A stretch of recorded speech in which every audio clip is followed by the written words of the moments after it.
बिस्मिल्लाहिर्रहमानिर्रहीम। अस्सलाम वालेकुम व्यूवर्स। आज हम जिम्जा स्टेन का क्वालिटी कंट्रोल चेक करने जा रहे हैं और उसका जो टाइम है जो हमारे पे है उसको मालूम करने के लिए आज हम यहाँ पे क्वालिटी कंट्रोल टेस्ट लगाने जा रहे हैं।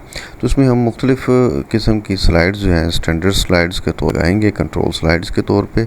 यानी हम यहाँ पे एक सैम्पल को लेके तो उसको मुख्तलिफ़ स्लाइड्स उसकी डीएलसी और एमपी की बनाने के बाद हम उसको स्टेन करेंगे और उसको वेरियस टाइम के ऊपर हम एडजस्ट कर देंगे। तमाम स्लाइड्स को लेबल करेंगे, उनके ऊपर टाइम मेंशन कर देंगे लेड पेंसिल की मदद से और फिर उनको मुख्तलिफ़ टाइम में यानी 20 मिनट, 30 मिनट, 40 मिनट, 50 मिनट और 1 घंटे पे या हम 15-15 मिनट के बाद भी 15 मिनट, 30 मिनट, 45 मिनट या 60 मिनट पे हम उसको 3-4 स्लाइड्स लगाने के बाद हम उसको 1 बाय 1 जब उसका स्टेनिंग प्रोसीजर कंप्लीट हो जाएगा तो फिर हम वहाँ से उनको रिमूव करके देखेंगे कि उसमें बेस्ट जो स्टेनिंग किस स्लाइड में हुई है। तो यूँ हम जब भी लैब के अंदर रेडीमेड कंडीशन में स्टेन आपको प्रोवाइड हो, आपको मिल जाए या अगर आप उसको ख़ुद से तैयार करते हैं, लैब के अंदर बनाते हैं, तो उसके बाद उसका क्वालिटी कंट्रोल ज़रूर टेस्ट किया जाए और उसमें उसका बेस्ट टाइम निकाल लिया जाए ताकि रूटीन वर्क में आपको उसका बेस्ट टाइम मालूम हो। तो इस पर्पज़ के लिए आज हम यहाँ पे कुछ स्मीयर्स बनाएंगे। स्मीयर्स बनाने के बाद, कंट्रोल स्लाइड्स बनाने के बाद हम उनको स्टेन करेंगे। मटेरियल आपने देख लिया एज़ वेल एज़ पिछली 2-3 वीडियोस के अंदर अगर आप देखें चैनल के ऊपर मौजूद हैं। वहाँ मैंने एमपी की स्लाइड बनाने में जो जो प्रॉब्लम्स होती हैं या जो उसमें हम गलतियाँ करते हैं, मिस्टेक्स होती हैं वहाँ पे, उनको कैसे अवॉइड करना है या एक अच्छा मेयारी बेस्ट स्मीयर कैसे तैयार करना है, उसके ऊपर ऑलरेडी से वीडियो वहाँ पे अपलोडेड है, आप वहाँ से उसको देख सकते हैं। तो टाइम को बचाने के लिए यहाँ पे शार्ट टू शार्ट अभी आपके सामने सैंपल मैंने यहाँ पे स्लाइड्स के ऊपर लगा दिया है, ड्रा कर दिया है। अब स्प्रेडर स्लाइड की मदद से इनको हम यहाँ से स्प्रेड कर लेंगे। स्प्रेड करने के बाद हम ये मुख्तलिफ़ स्मीयर्स बनाएंगे। स्मीयर्स बनाने के बाद अब ये देखें स्मीयर यहाँ पे एक स्टैंडर्ड स्मीयर तैयार हो चुका है। इसको ड्राई देंगे और फिर स्टेनिंग प्रोसीजर इस पर करते हुए हम इसको स्टेन करेंगे। स्टेनिंग प्रोसीजर भी ऑलरेडी चैनल के ऊपर वीडियो मौजूद है। अभी ये आप पेपर देखें तो ये 10 ml की पिपट है। एक और मेरे पास 1 ml की ग्रेजुएटेड मेजरिंग पिपट है। इसकी मदद से हम 1 ml वहाँ से स्टेन को कलेक्ट करेंगे, जबकि 10 ml डिस्टिल वाटर को हम वहाँ से कलेक्ट करके 10 ml की पेपर की मदद से हम एक लार्ज टेस्ट ट्यूब के अंदर उसको डाइल्यूट कर लेंगे। 1:10 की डाइल्यूशन बनाएंगे और फिर हम इसको स्टेनिंग प्रोसीजर के लिए फ़िल्टर करके तो स्लाइड्स के ऊपर इसको डाल देंगे। अब इस पर डिपेंड करता है कि आप स्टेनिंग रैक के ऊपर कर रहे हैं या आप स्टेनिंग जार के अंदर कर रहे हैं। तो अगर आपके पास कंजेस्टेड एरिया है, स्टेनिंग रैक के लिए आपके पास जगह नहीं है, वर्कलोड भी है और वहाँ पे स्लाइड्स के ख़राब होने का इशू हो सकता है, अगर आप सिंक के ऊपर उसको स्टेनिंग रैक को रखते हैं या आपके पास जगह अवेलेबल नहीं है, तो उसके लिए बेस्ट ये होता है कि आप उसको स्टेनिंग जार के अंदर कर लें। वहाँ आपकी स्टेन बिल्कुल ज़ाया नहीं होती। तो उसमें मुख्तलिफ़ साइज़ के होते हैं। मेरे पास जो अभी स्टेनिंग जार मौजूद है उसमें 10 स्लाइड्स आप स्टेन कर सकते हैं। तो चूँकि वहाँ पे अगर ना हमवार जगह है या कंजेस्टेड एरिया है, आपके पास इतनी जगह नहीं है कि आप स्टेनिंग रैक को रख सकें और उसके ऊपर स्लाइड को महफूज रख सकें, तो उस सूरत में आप स्टेनिंग जार के अंदर उसको आप कवर करके उसमें टाइम एडजस्ट करके स्टॉप वॉच चला के आप उसको रख देंगे।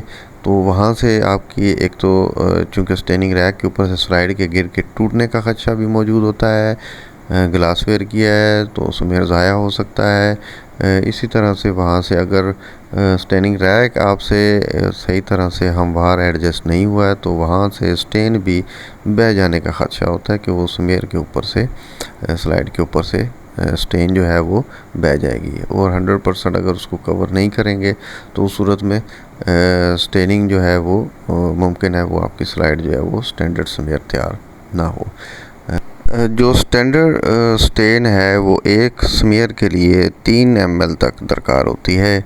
3 से 5 ml भी अगर वो वहाँ से रिमूव हो जाती है, गिर जाती है स्टेनिंग रैक के ऊपर से, तो फिर 5 ml भी यूज़ हो सकती है। तो अमूमी तौर पे जो एक स्मीयर के लिए 3 ml काफ़ी होती है। जी, मैंने 9 ml डिस्टिल वाटर यहाँ से मेजर कर रहा हूँ 10 ml की पिपेट की मदद से। तो उसको अब मैं ये 1 ml जो ऑलरेडी मैंने पहले से जिम्सा स्टेन को लार्ज टेस्ट ट्यूब के अंदर डाल दिया है, उसमें मैंने इसको शामिल कर देना है। ये जैसे ही इसमें शामिल होगा तो 1:10 की हमारी डिल्यूशन तैयार हो जाएगी। अब इसको ज़रूरत है यहाँ से फ़िल्टर करने की, और फ़िल्टर करने के बाद हम इसको स्लाइड्स के ऊपर अप्लाई करेंगे। जी, ये फ़िल्टर पेपर है, इसको अप्लाई करने का तरीका भी आप देख लें कि किस तरह से अप्लाई करते हैं। फर्स्ट बैंड देने के बाद ये सेकंड बैंड देंगे, और जब सेकंड बैंड देंगे तो यहाँ से एक 1 लेयर इसकी जो है इसको हम यहाँ से निकाल लेंगे। तो यहाँ देखें ये बिल्कुल फनल की तरह इसमें इसका डायाफ्राम सा आ जाएगा, यानी ये गोलाई में आ जाएगा। तो यहाँ से हम जब इसमें स्टेन को या किसी भी माया को जिसको हम फ़िल्टर करना चाह रहे हैं, जब हम फ़िल्टर करने के लिए इसमें डालेंगे, तो ये चूँकि एक ख़ास किस्म का पेपर होता है, ये इतने इसमें बारीक इसके मसाम होते हैं कि वो वहाँ से बैक्टीरिया को भी गुज़रने नहीं देते हैं।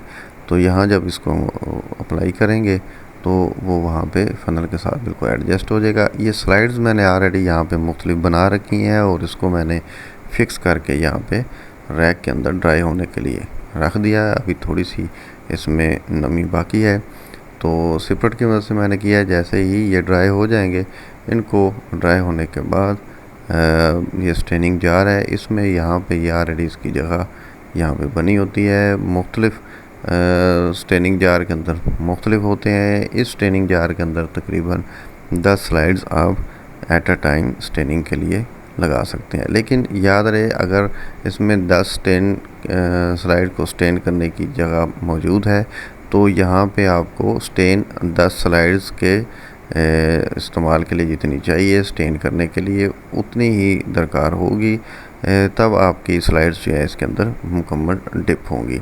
तो अगर आपने थोड़ी स्लाइड्स हैं, 2, 3 या 4 स्लाइड्स हैं, तो उसमें आप चूँकि स्टेनिंग जार के अंदर करेंगे तो आपकी स्टेन जो है वो ज़्यादा इस्तेमाल होगी। उसके लिए फिर बेस्ट ये होगा कि आप स्टेनिंग रैक इस्तेमाल करें, ताकि आप वहाँ पे अगर एक स्लाइड भी कर रहे हैं तो वो 3 से 5 ml स्टेन में आप स्टेन कर सकते हैं। जबकि इस जार के अंदर आप देखें तो यहाँ पे हमें ज़्यादा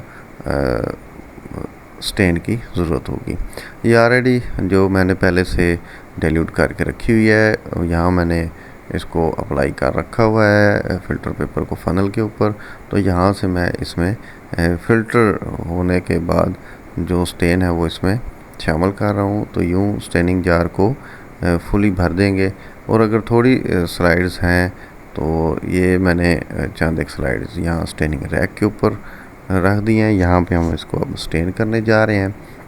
अब इसमें एमपी की स्लाइड भी मौजूद है और डीएलसी की स्लाइड भी मौजूद है, ताकि दोनों में हमने देखें कि क्या एमपी पॉजिटिव जो स्मीयर है या सैंपल जो हम ऑलरेडी कंट्रोल के तौर पे इस्तेमाल कर रहे हैं, उसमें जो एमपीज़ हैं उनको वाज़े तौर पे अच्छी तरह से उसने स्टेन किया है या नहीं किया है, और किया है तो कितने टाइम पीरियड में किया है। तो मुख्तलिफ़ टाइम हम यहाँ पे देंगे।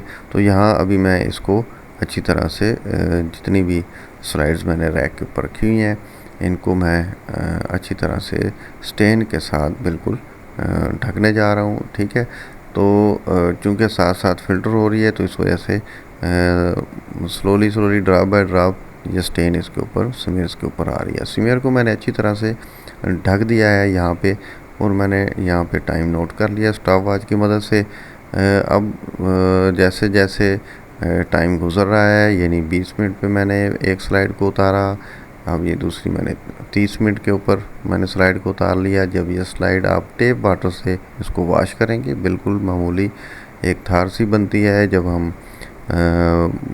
वाल्व को खोलते हैं, तो बिल्कुल उसको टेप वाटर करके, ताकि वो स्मीयर वहाँ से वॉश ना हो। तो अगर आप यहाँ देख रहे हैं तो ब्लैकिश जामनी कलर का ये आपको स्मेयर स्टेन होने के बाद नज़र आ रहा है। अब ये नेक्स्ट स्लाइड का भी टाइम हो चुका।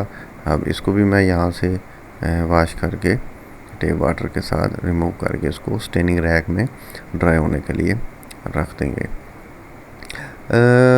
चूँकि आप देखें इस स्लाइड का एक साइड पे पेस्टेड एरिया है तो वहाँ हम इसको लेबल कर सकते हैं। अदरवाइज़ जो स्लाइड्स बिल्कुल इस तरह से उनके ऊपर लेबल करने के लिए जगह नहीं होती है, मुकम्मल ट्रांसपेरेंट होती हैं और पेस्टेड एरिया उसके ऊपर नहीं होता है। उस सूरत में आप लेड पेंसिल की मदद से जो आपका स्मेयर है, जिस जगह से आप यानी अगर डीएलसी का स्मेयर है, ये एमपी की स्लाइड है आप देख रहे हैं, तो अगर डीएलसी का स्मेयर है तो उसमें आप जो उसका हेड होगा, टेल चूँकि हम एग्जामिन करेंगे तो हेड की तरफ आप वहाँ पे टाइम या पेशेंट का जो आपने लैब नंबर दे रखा है लेबल करने के लिए स्लाइड को, वहाँ पे आप लेबल कर सकते हैं लेड पेंसिल की मदद से।